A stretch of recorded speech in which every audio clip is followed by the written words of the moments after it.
رسول اکرم صلی اللہ علیہ وسلم نے بعض موقع پر بعض کفار کا نام لے کر بد دعا فرمائی۔ یہ جملہ بالکل غلط ہے کہ حضور پاک نے کبھی کسی کے لیے بد دعا نہیں فرمائی۔ خود نبی پاک صلی اللہ علیہ وسلم کی دو بیٹیاں رقیہ اور ام کلثوم، یہ ابو لہب کے دو بیٹے عتبہ اور عتیبہ کے نکاح میں تھی۔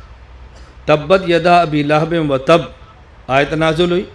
ابو لہب نے اپنے بیٹوں کو بلا کر کہا محمد کی بیٹیوں کو طلاق دو، ہمارے خلاف اس کے اوپر قرآن اترا ہے۔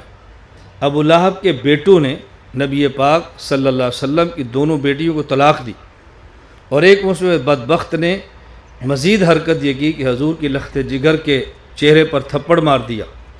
نبی کریم صلی اللہ علیہ وسلم کو پتہ چلا تو آپ نے بد دعا دی ہے۔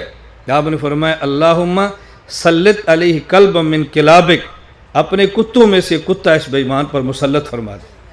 آپ کیسے کہتے ہیں حضور پاک نے بد دعا نہیں دی؟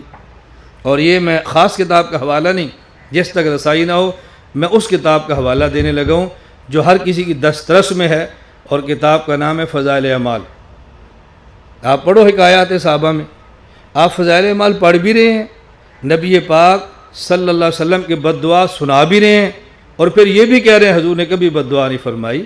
خدا سے ڈرو، یہ دو لفظ کبھی نہ کہو، ایک بات پہ قائم رہو۔ پھر اس پر ایسے ہوا جب ان کا قافلہ شام جا رہا ہے، راستے میں کی جگہ سوئے، اور کفر کو بھی یقین تھا کہ محمد کی بد دعا اثر کرتی ہے صلی اللہ علیہ وسلم۔ تو درمیان میں ایک سامان رکھا، چاروں طرف قافلہ سویا، اس سامان پہ ابو لہب کے بیٹے کو سلایا۔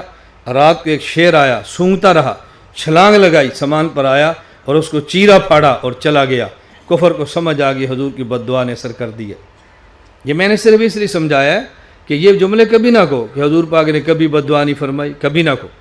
جب ضرورت پڑی ہے تو اللہ کے نبی صلی اللہ علیہ وسلم نے بد دعا فرمائی ہے، آپ کے علم میں نہیں ہے؟ ایک قبیلہ کے لوگ آئے اور کہا جی ہمارا قبیلہ مسلمان ہوا ہے، قرآن پڑھنا چاہتا ہے، ہمارے ساتھ صحابہ بھیجو۔ آپ نے 70 قراء صحابہ کرام رضی اللہ عنہ مجمعین بھیجے، ان نے راستے میں غداری کر دی، قتل کرنا شروع کر دیا۔ نبی کریم صلی اللہ علیہ وسلم کو مدینہ منورہ پتہ چلا، آپ نے اس بدعہدی کرنے والے کفار کے خلاف 1 مہینہ فجر کی نماز میں باقاعدہ بد دعا فرمائی۔ 1 مہینہ بد دعا فرماتے رہے۔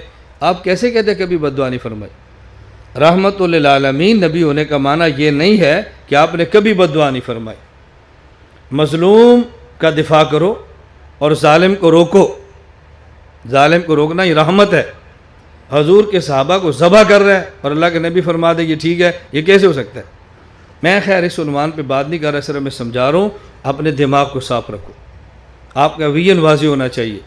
بالکل میں اس لیے بار بار کہتا ہوں کہ ہمارے مرکز اہل سنت والجماعت کی خوبی یہ ہے، ہم اصلی اور صحیح شکل میں دین آپ کے سامنے پیش کرتے ہیں اور دلائل کے ساتھ پیش کرتے ہیں، اپنے اکابر کی کتب کے حوالہ جات کے ساتھ پیش کرتے ہیں۔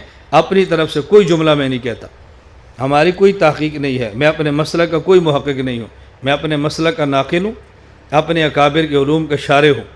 میرا جی چاہتا ہے اپنے اکابر کے علوم بیان کروں، اور جو نہیں سمجھ آتا اپنے اکابر کے علوم کی وضاحت کروں، تاکہ آپ کو سمجھ آئے کہ ہمارے اکابر کون تھے۔